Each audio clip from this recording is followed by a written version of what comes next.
Hello dear students, आज हम discuss करेंगे Einstein's theory of lattice heat capacity या इसे हम कहते हैं quantum theory of lattice specific heat.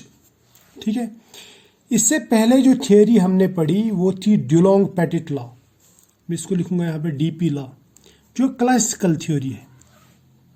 उस थ्योरी में हम जो लैटिस रहता है, लैटिस वाइब्रेशंस जो होते हैं, उन लैटिस वाइब्रेशंस को कंसिडर करते हैं कि वो कंटिन्यूस मोशन में है, या मैं ऐसा कह सकता हूँ कि वो कोई भी एनर्जी लेवल अटेन कर सकते हैं, यानी उनकी जो एनर्जी है वो कंटिन्यूसली ऐसे बढ़ती है।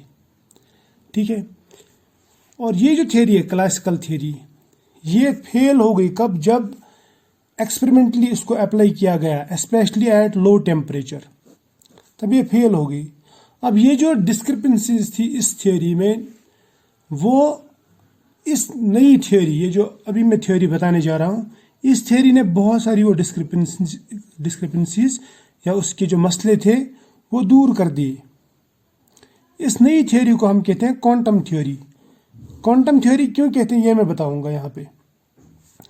सबसे पहले आपको ये पता होना चाहिए कि ये जो थ्योरी है ये दी थी आइंस्टाइन ने, और कब दी थी? 1911 में। ठीक है, और क्वांटम थ्योरी अब क्यों कहते हैं इसको? देखो, इस थ्योरी में हम एनर्जी चेंज जो करते हैं, सपोज एक एटम है वो वाइब्रेट कर रहा है, वो किसी पर्टिकुलर एनर्जी लेवल पे वाइब्रेट कर रहा है, और हम उसको हीट दे रहे हैं। हीट देने के बाद में उसकी एनर्जी बढ़ती है। ये थ्योरी कहती है, क्वांटम थ्योरी ये कहती है कि ये कंटिन्यूसली नहीं बढ़ती, बल्कि ये स्टेप वाइज बढ़ती है। यानी अगर ये पहले इस स्टेप पे था, अब भी इस स्टेप पे होगा, फिर इस स्टेप पे। या मैं ऐसा बोलूँगा कि एक वाइब्रेटर जो है या ऑसिलेटर जो है, वो कोई भी एनर्जी अटेन नहीं कर सकता, बल्कि कुछ पर्टिकुलर एनर्जी लेवल्स वो अटेन कर सकता है। जबकि क्लासिकल थ्योरी ये कहती है कि जब हम हीट देते हैं तो ये जो ऑसिलेटर है, यानी एटम, वाइब्रेटिंग एटम, ये कोई भी एनर्जी लेवल अटेन कर सकता है, यानी उसकी एनर्जी कंटिन्यूसली बढ़ती है। ये दोनों में फर्क है। ठीक है, अब मैं समझाता हूं इस थ्योरी के जो ड्रॉबैक्स हैं वो नई थ्योरी ने, यानी क्वांटम थ्योरी ने कैसे रिजॉल्व किए। इसने रिजॉल्व करने की कोशिश की। ठीक है, ट्राई टू रिजॉल्व। कैसे? By applying Planck's quantum theory. इसने क्या अप्लाई किया? Planck's quantum theory. ठीक है, देखो, जो विजिबल पार्टिकल्स रहते हैं, यानी जो विजिबल सब्सटेंसेस रहते हैं, उनकी मोशन पे हम क्लासिकल मैकेनिक्स अप्लाई कर सकते हैं। लेकिन जो इनविजिबल या सब एटॉमिक पार्टिकल्स जिनको आप बोल सकते हैं, तो ये जो सब एटॉमिक पार्टिकल या एटॉमिक पार्टिकल या माइक्रोस्कोपिक पार्टिकल, सिंपली बोलूँगा मैं, उन पे हम क्लासिकल थ्योरी या क्लासिकल मैकेनिक्स अप्लाई नहीं कर सकते। तो वहाँ पे अप्लाई क्या किया जाता है? क्वांटम थ्योरी या क्वांटम मैकेनिक्स। अब मैं बताता हूँ ये अप्लाई कैसे करते हैं। देखो, सबसे पहले आपको मालूम होना चाहिए जो क्लासिकल थ्योरी है उसमें हमने देखा कि एटम्स को कंसिडर किया जाता है सिंपल हार्मोनिक ऑसिलेटर। क्या किया जाता है? Simple harmonic oscillator. यानी एक एटम है, ये ऑसिलेट करता है इस डायरेक्शन में भी, इस डायरेक्शन में भी, इस डायरेक्शन में भी, यानी वाइब्रेट कर रहा है ये। ठीक है, यानी 3 डायरेक्शंस में ये वाइब्रेट कर रहा है एक एटम। जब हम n एटम्स लेते हैं तो हम कहते हैं कि इसमें 3n हार्मोनिक ऑसिलेटर्स बनते हैं। एक एटम में कितने ऑसिलेटर्स? 3, और n एटम्स में 3n ऑसिलेटर्स। यही हमने इससे पहले भी पढ़ा। लेकिन क्लासिकल थ्योरी क्या कहता है? क्लासिकल थ्योरी ये कहता है कि ये जो ऑसिलेशंस हैं, इन ऑसिलेशंस की एनर्जी कंटिन्यूसली बढ़ सकती है अगर हम इनको मतलब एनर्जी दे दें तो। इनमें जो एनर्जी चेंज होता है वो कंटिन्यूसली होता है। कंटिन्यूस मतलब इनमें स्टेप्स में एनर्जी चेंज नहीं होता, यानी इनकी जो एनर्जी लेवल्स हैं वो ऐसे है सीधे। ये एक एनर्जी लेवल, दूसरी, तीसरी, चौथी, सीधा कंटिन्यूस। इसमें एनर्जी लेवल्स में कोई ब्रेक नहीं है। यानी एक पार्टिकल कोई भी एनर्जी लेवल अटेन कर सकता है, कोई भी एनर्जी अटेन कर सकता है, ये इसका कहना है क्लासिकल थ्योरी का। जबकि क्वांटम थ्योरी इसके बरक्स कहता है। क्वांटम थ्योरी क्या कहता है कि जो हार्मोनिक ऑसिलेटर्स हैं, यानी जो एटम्स की बात कर रहा हूं मैं यहाँ पे, क्योंकि हम एटम्स को ही सिंपल हार्मोनिक ऑसिलेटर यहाँ पे कंसिडर करते हैं। ये कहता है कि एटम्स की जो एनर्जी लेवल्स रहती है वो डिस्क्रीट रहती है, यानी एटम्स जब ऑसिलेट करेंगे वो या तो ये इस लेवल पे ऑसिलेट करेंगे या फिर इस लेवल पे या फिर इस लेवल पे, बीच में जो भी एनर्जी लेवल है उस पे ये ऑसिलेट नहीं करेंगी। ये सिंपली मैं बताता हूँ आपको। हमारे पास में दो तरह के फैन रहते हैं। एक फैन जो आजकल यूज़ किए जाते हैं उनमें सिंपली नॉब रहता है, उसको घुमाओ, आप उसको कंटिन्यूसली घुमा के फैन में कोई भी स्पीड रख सकते हैं, ठीक है। दूसरा जो फैन रहता है उसमें इस तरह का एक नॉब रहता है, ठीक, जो स्टेप वाइज घूमता है, उसमें 1 2 3 4 5 इस तरह 5 स्टेप्स रहते हैं, ठीक है। अब देखो ये भी फैन है, ये भी फैन है।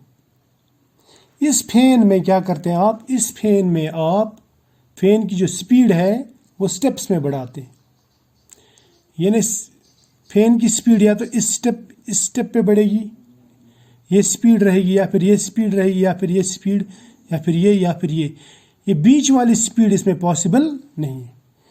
इसको कहते हैं डिस्क्रीट स्पीड, या मैं बोलूँगा डिस्क्रीट एनर्जी लेवल्स, राइट। अब ये जो फैन है, नए जो फैन आते हैं उसमें क्या करते हैं आप, उसमें ऐसे नॉब रहता है, आप घुमाओ, आप किसी भी जगह पे इसको रख सकते हैं, आप इतना घुमाओ इतना घुमाओ इतना घुमाओ, उसकी जो स्पीड है वो आप कंटिन्यूसली बढ़ा सकते हैं, इसमें स्टेप्स में बढ़ाने की ज़रूरत नहीं पड़ती। इसको मैं बोलूँगा ये continuous simple harmonic oscillator suppose.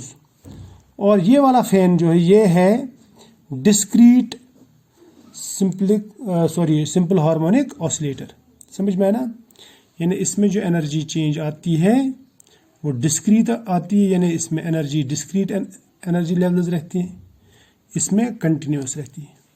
या मैं ऐसा बोलूँगा, इसमें एनर्जी लेवल्स पॉसिबल है 0.1 1.2 1 या 2 2.05, ये भी पॉसिबल है इसमें, लेकिन इसमें ऐसा पॉसिबल नहीं है। इसमें पॉसिबल या तो 0 एनर्जी है, या फिर 1 है, या फिर 2 है, या फिर 3 है, या फिर 4 एंड सो ऑन।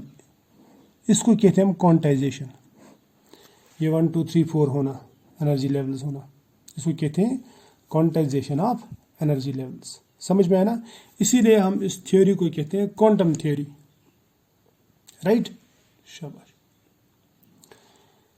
अब अगर देखा जाए तो क्वांटम थ्योरी और क्लासिकल थ्योरी में एज सच जो एजम्पशंस हैं वो सेम है, सब एजम्पशंस मिलते जुलते हैं, सिर्फ यहाँ पे फर्क आता है। फर्क कहाँ पे आता है, ये एनर्जी लेवल्स को कंटिन्यूस मानता है, ये एनर्जी लेवल्स को डिस्क्रीट मानता है, इन्हें स्टेप वाइज मानता है, ठीक है। ये आपको याद रखना है। अब हम इस क्वांटम थ्योरी के फीचर्स देखेंगे, क्या है इसकी इंपॉर्टेंट एजम्पशंस क्या क्या है। देखो ये है फीचर्स किसके, आइंस्टाइन थ्योरी की, क्वांटम थ्योरी की। सबसे पहला फीचर इसका क्या है, सबसे पहला एजम्पशन मैं बोलूँगा क्या है, ये कहता है कि जो भी क्रिस्टल रहता है वो एटम्स का बना हुआ रहता है, सॉलिड क्रिस्टल की बात कर रहा हूँ मैं।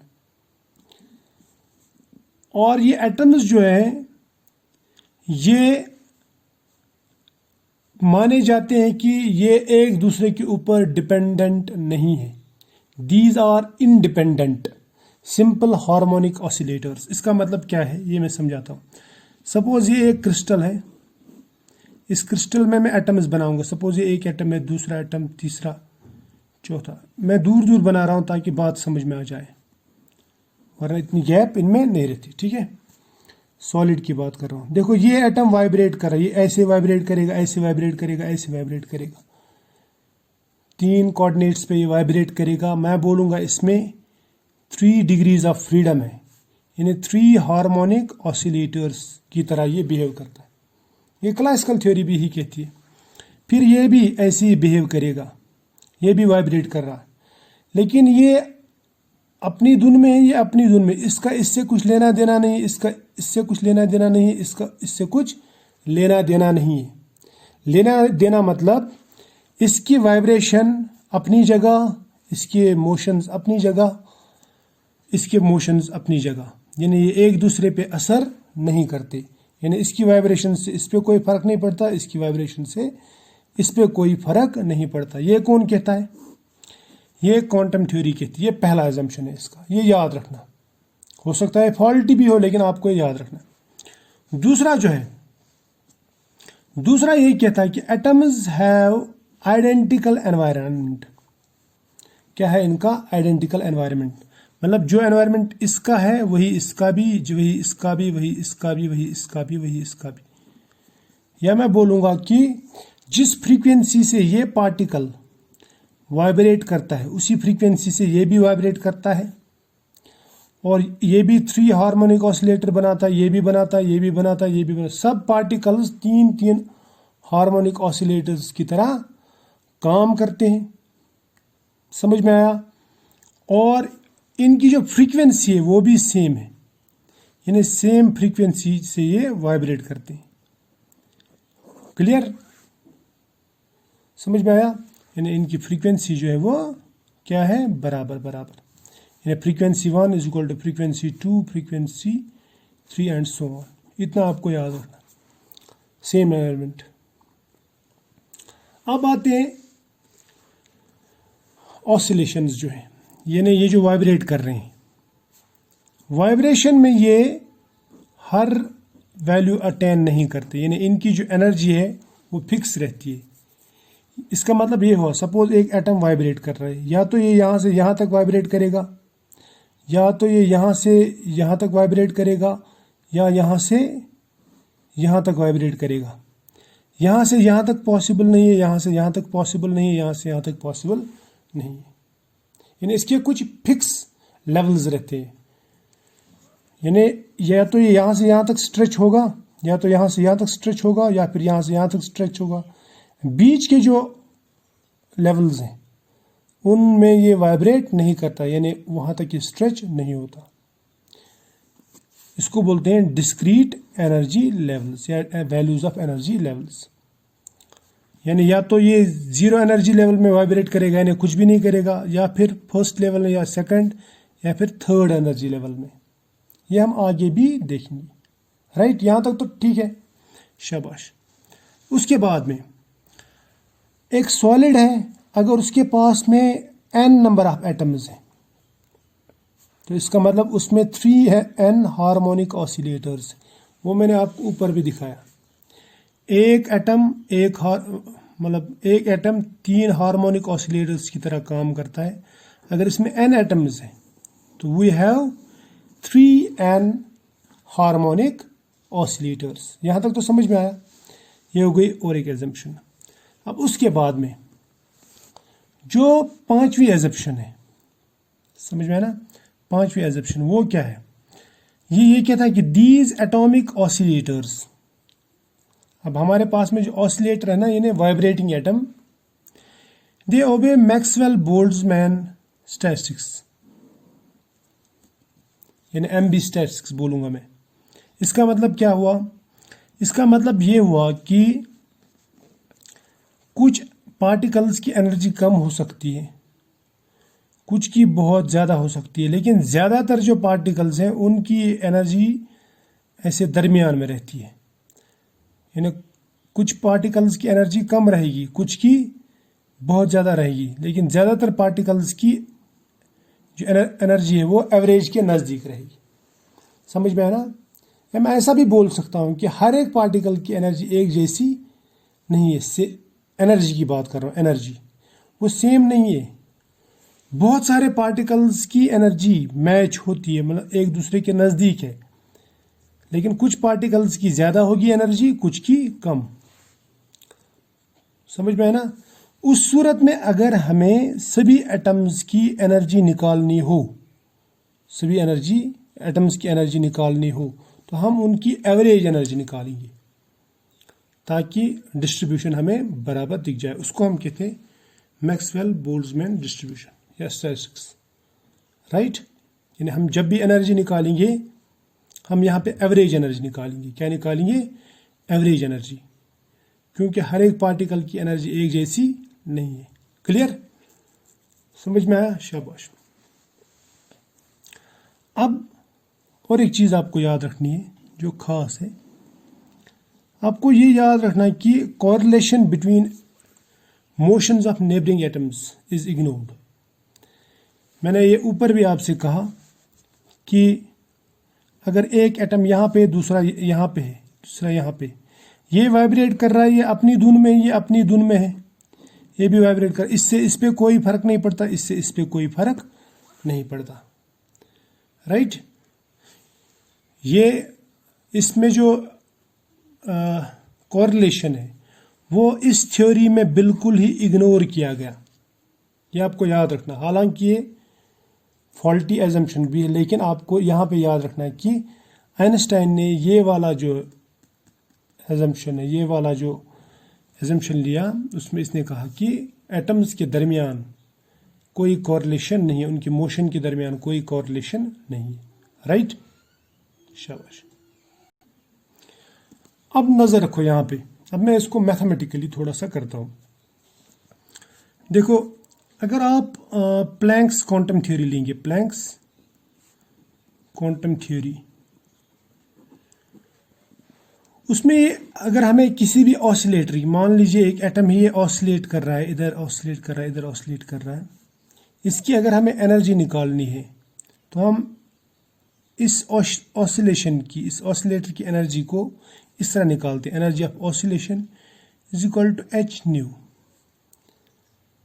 ये एज पर प्लैंक है, ठीक। एच क्या है? एच है प्लैंक्स कांस्टेंट। न्यू, ये जो न्यू है ये है फ्रीक्वेंसी। म्यू बोलते इसको। म्यू मीन्स ये फ्रीक्वेंसी है, फ्रीक्वेंसी ऑफ ऑसिलेटर बोलूंगा मैं। इन्हें कौन सी फ्रीक्वेंसी से ये ऑसिलेट कर रहा है उस पर डिपेंड करेगा। एच जो ये प्लैंक्स कांस्टेंट, ये लिखते हैं ना हम। शाबाश। अब सपोज हमारे पास में n नंबर ऑफ एटम्स है, n नंबर of atoms, n small n लिखा मैंने यहाँ पे। उसके लिए मैं लिखूंगा फिर इनकी जो एनर्जी होगी वो होगी NH न्यू, राइट। ये लिखते हैं ना। इसको हम ऐसे भी लिख सकते हैं। देखो, मैं लिखूंगा equal to NH nu, right. ध्यान देना मेरी तरफ। इसको मैं अगर 2 पाई मल्टीपल भी करूं, 2 पाई डिवाइड भी करूं, 2 pi by 2 pi is equal to 1, यानी इसी के बराबर आएगा। या मैं इसको ऐसे भी लिख सकता हूं, NH बाई 2 पाई चलेगा, ये वाला 2 पाई इंटू करेंगे 2 पाई न्यू, राइट। यानी ये 2 पाई न्यू यहाँ लिखा मैंने, ये वाला लिखा अलग, ये वाला लिखा अलग, बस यही किया मैंने, ठीक। फिर हम इसको ऐसे भी लिख सकते, NH बाई 2 पाई बराबर रहता है H क्रॉस के, और 2 पाई म्यू जो है, 2 पाई म्यू, इसको हम कहते हैं omega. Omega means angular frequency, angular frequency. और H क्रॉस को हम कहते हैं H by 2 pi in A reduced Planck's constant. समझ में आया? शाबाश। अब ये होगा यहां तक, ठीक। अब हम देखते हैं एनर्जी लेवल्स। याद रखना, energy levels of simple harmonic oscillator या हार्मोनिक ऑसिलेटर, ठीक है। ये कैसे निकालेंगे? इस पे हम लगाएंगे wave mechanical model, wave mechanical model, या आप समझो कि हम लगा रहे हैं इस पे क्वांटम मैकेनिकल मॉडल। ये हमने पढ़ा हुआ है ऑलरेडी। जिसे हम वाइब्रेशंस पढ़ते हैं, वाइब्रेशनल मोशन या वाइब्रेशनल स्पेक्ट्रा, उसमें हम एनर्जी लेवल्स अगर हमें निकालना हो, सपोज nth एनर्जी लेवल निकालनी हो, वो बराबर रहती है n plus 1 by 2 H new. ऐसे लिखते हैं ना, राइट। या एच न्यू के बदले में ऐसे भी लिख सकते हैं n plus 1/2 H cross omega, right, क्योंकि एच न्यू बराबर रहता है एच क्रॉस ओमेगा के। देखो ये दोनों समझ में आया, शाबाश। अब ये n क्या है, n is equal to quantum number. n क्या है, क्वांटम नंबर।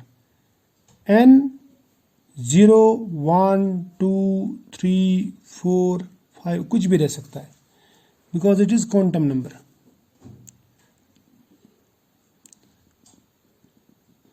यानी ये आपको एनर्जी लेवल के बारे में बताएगा, यानी zero energy level, first energy level, second energy level, third energy level, fourth. ठीक, सपोज हम इसको जीरो रखते हैं, when n is equal to zero. अगर हमने जीरो रख दिया तो ये जो इक्वेशन है ना, ये वाली, ये किसके बराबर बनेगी, ये बनेगी En, यानी वाइब्रेशन एनर्जी लेवल की जो एनर्जी है वो बराबर आएगी 1/2 एच म्यू और 1/2 एच क्रॉस ओमेगा। इसको मैं यहाँ पे जीरो लिखूंगा ताकि हमें ये पता चले कि ये जीरो एनर्जी लेवल है। कौन सा, ये जीरो एनर्जी लेवल। ठीक, इसको हम कहते हैं जीरो पॉइंट एनर्जी। क्या कहते हैं, जीरो पॉइंट एनर्जी। इसका मतलब ये हुआ कि जब हम कुछ भी एनर्जी बाहर से नहीं देते, जब हम कुछ भी टेम्परेचर नहीं देते, तब भी एक एटम के पास में एनर्जी मौजूद रहती है, तब भी वो थोड़ा सा ऑसिलेट करता है। समझ में ना। या मैं ऐसा कहूँगा कि जो एटॉमिक ऑसिलेटर है वो, उसकी ये जो एनर्जी है, ये वाली एनर्जी, ये टेम्परेचर इंडिपेंडेंट है, क्योंकि अभी हमने कुछ टेम्परेचर नहीं दिया। या मैं ऐसा बोलूँगा कि there is some energy, there is some vibrational energy, vibrational energy in atoms even at 0 kelvin. यानी 0 केल्विन पे जब हमने कुछ भी टेम्परेचर नहीं दिया, कुछ एनर्जी नहीं दी, तब भी इसमें कुछ न कुछ एनर्जी है जिसे हम कहते हैं जीरो पॉइंट एनर्जी। समझ में आया, शाबाश।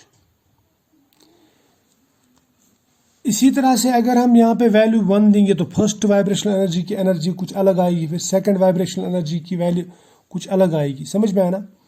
तो कहने की बात यह है कि जो एटम्स रहते हैं, कुछ जीरो एनर्जी लेवल में रहेंगे, कुछ फर्स्ट एनर्जी लेवल में रहेंगे, कुछ सेकंड में रहेंगे, कुछ थर्ड में। यानी कुछ कम वाइब्रेट करते होंगे, कुछ ज़्यादा वाइब्रेट करते होंगे, लेकिन इंडिपेंडेंट ऑफ ईच अदर, यानी एक दूसरे के साथ में इनका कुछ लेना देना नहीं। अब अगर हमें एवरेज वाइब्रेशनल एनर्जी निकालनी हो, एवरेज वाइब्रेशनल एनर्जी लेवल, तो वो कैसे निकालेंगे। मैं फिर इसको ऐसे लिखूंगा, उसके लिए मैं मैक्सवेल बोल्ट्जमैन फार्मूला लगाऊंगा। ठीक है, वो मैं शॉर्टकट में आपको बताता हूँ। वो ऐसे आएगा, ई या एप्सिलॉन बोलूंगा मैं इसको, एप्सिलॉन बार, यानी average vibrational energy, vibrational energy का जो वाइब्रेशनल एनर्जी लेवल का जो एवरेज है वो निकाल रहा हूं मैं। वो बराबर आएगा 1/2 H cross omega naught, right, या ओमेगा बोलो, ओमेगा ही लिखूंगा मैं, plus H cross omega divide by, आपको ये याद रखना है, exponential of H cross omega divide by के बी टी -1। ये याद रखना, ये इसको थोड़ा मैं बड़ा लिखता हूँ, ये एक्सपोनेंशियल है। ठीक है, exponential of H cross omega by के बी टी। के बी क्या है, बोल्ट्जमैन कांस्टेंट। क्या ये, बोल्ट्जमैन कांस्टेंट, ये याद रखना आप। ठीक, तो ये हमारे पास में एक इक्वेशन बन गई। इसको मैं लिखूंगा इस इक्वेशन को, इसको नाम लिखेंगे हम इक्वेशन 1। इसका मैं दूसरा फॉर्म भी बताऊंगा। इसको हम ऐसे भी लिख सकते हैं, ऐसे, equal to 1/2 H cross omega means H nu, H mu बोलूँगा मैं, sorry, H mu plus H mu divide by exponential of, ठीक है, H mu by K B T, right, -1, इतना आपको याद रखना है, ठीक है। तो मुझे लगता है ये वाला जो है ना, नीचे वाला, ये वाला ज़्यादा सिंपल है, उसको इक्वेशन 2 देंगे, क्योंकि इसमें एच क्रॉस वगैरह नहीं लिखना आपको सीधा वो लिखना एच म्यू, ठीक है। यहाँ तक तो ठीक है। अब देखो क्या होता है। अब मैं डायरेक्ट पॉइंट पे आता हूँ। सपोज अब अगर हमें हीट कैपेसिटी निकालनी है सीवी, क्योंकि हमें इससे मतलब है ना हीट कैपेसिटी से, ये कैसे दी जाती है, यानी एज पर आइंस्टाइन ये कैसे लिखा जाता है। तो मैं इसको ऐसे लिखूंगा, फिर it is equal to 3n, n नंबर ऑफ एटम्स के लिए बोल रहा हूं मैं, 3n K B Boltzmann constant, फिर g लिखूंगा मैं into Q E divide by T. आप कंफ्यूज मत होना, या इसको थोड़ा सा और सिंप्लीफाई करेंगे, मैं इसको ऐसे लिखूंगा, C V equal to 3n, right, यहां पे लिखूंगा मैं के बी, ये वाला यहाँ, ये के बी, और ये जो G Q E by T है ना, इसको पूरा एलॉबरेट करके लिखेंगे, आपकी मर्जी है, बाद में आप चाहे ये याद रखो या वो याद रखो। इसको आप ऐसे लिख सकते हैं, into Q E divide by T square, right. उसके बाद में एक्सपोनेंशियल ऑफ, मैं ई लिखूंगा सीधा, बड़ाई, exponential of Q E divide by T, फिर इसको डिवाइड, यही exponential of Q E divide by T, right, यही टर्म मैंने यहाँ पे लिखी, लेकिन -1 कर देंगे और इसको यहाँ पे स्क्वायर कर दो। क्यू ई बाई टी है, क्यू ई बाई टी आपको याद रखना है, ठीक है। अब ये क्यू ई क्या है, क्यू ई मैं समझाता हूँ आपको, क्योंकि ऊपर आपने पूरा समझा, तो यहाँ पे ये समझने में आपको मुश्किल नहीं होगी। आप ये कह सकते हैं कि ये जो क्यू ई जो है ना, इसको हम कह सकते हैं आइंस्टाइन टेम्परेचर। क्या कह सकते हैं इसको? Einstein characteristic of temperature, Einstein, Einstein भी बोल सकते हैं आप, आइंस्टीन कैरेक्टरिस्टिक ऑफ टेम्परेचर, ठीक है। अब ये किसके बराबर, ये किसके बदले में लिखते हैं हम, ठीक है। ये तो बहुत ही आसान है, इसको आप ऐसे भी लिख सकते हैं, क्यू ई जो रहता है वो बराबर रहता है H mu by K B, right. या आप ऐसे भी लिख सकते हैं क्यू ई है, Q E is equal to H cross omega by K B, ठीक। आपकी मर्जी, इस फॉर्म में लिखो, इस फॉर्म में लिखो, बेहतर है कि इस फॉर्म में, क्योंकि ये आसान वाला फॉर्म है। अगर आप इसमें भी लिखेंगे तो ये भी कोई बड़ी बात नहीं है, राइट। ये यहाँ तक ठीक है, यहाँ तक आ गया समझ में, ठीक। अब इस इक्वेशन को, ये इक्वेशन जो है ना, इसको ध्यान में रखो। इस पे हम दो केसेस अप्लाई करेंगे, दो कंडीशंस अप्लाई करेंगे। पहले तो आपको ये याद रखना कि ये है हीट कैपेसिटी फॉर n नंबर ऑफ एटम्स, ये आपको याद रखना। If this heat capacity is for 1 mole of atoms, तब क्या करेंगे हम? तब मैं इसको ऐसे लिखूंगा, CV, देखो मैं लिखूंगा फॉर 1 मोल, ये है फॉर, यहाँ पे क्या है, फॉर n एटम्स, राइट। अब फॉर 1 मोल लिखते हैं, 1 मोल में कन्वर्ट करने के लिए सिंपली क्या करना है, CV इक्वल टू 3NA, ये एवोगैड्रोस नंबर है, ठीक है। यहाँ पे KB, यहाँ पे लिखेंगे हम QE बाई T का होल स्क्वायर, राइट। यहाँ पे लिखेंगे हम exponential of Q E by T, नीचे भी लिखेंगे हम exponential of Q E by T -1, और इसका लगाएंगे होल स्क्वायर, सॉरी इसको लगाएंगे होल स्क्वायर, यही है ना। अब देखो इसमें हम दो कंडीशंस लगाएंगे, एक लगाएंगे हाई टेम्परेचर, दूसरा लगाएंगे लो टेम्परेचर। सबसे पहले करेंगे हम at high temperature, if temperature is very much high, ठीक, at high temperature, high temperature, ये है केस वन। अगर टेम्परेचर ज़्यादा है तो क्या होगा, देखो ये इक्वेशन जो है ना, इसको आपको ध्यान में रखना है, इस इक्वेशन को, इसको इक्वेशन नंबर 2 लिखूंगा मैं यहाँ पे, या 3, जो अभी भी मुझे याद नहीं है, राइट। अब करना क्या, हाई टेम्परेचर पे क्या करना, हाई टेम्परेचर पे जो टी है वो क्यू ई से यानी आइंस्टाइन टेम्परेचर से ज़्यादा होगा, राइट, ये इससे ज़्यादा हो गया। अगर ये इससे ज़्यादा हो गया तो इसका मतलब ये जो क्यू ई है इसकी कोई औकात नहीं है, समझ में आया ना,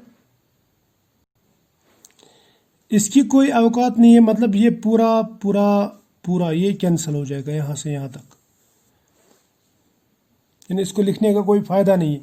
तो उस सूरत में हमें जो CV मिलता है, CV वो बराबर मिलता है हमें NA/KB के बराबर, मगर थ्राइस, राइट, ये है ना।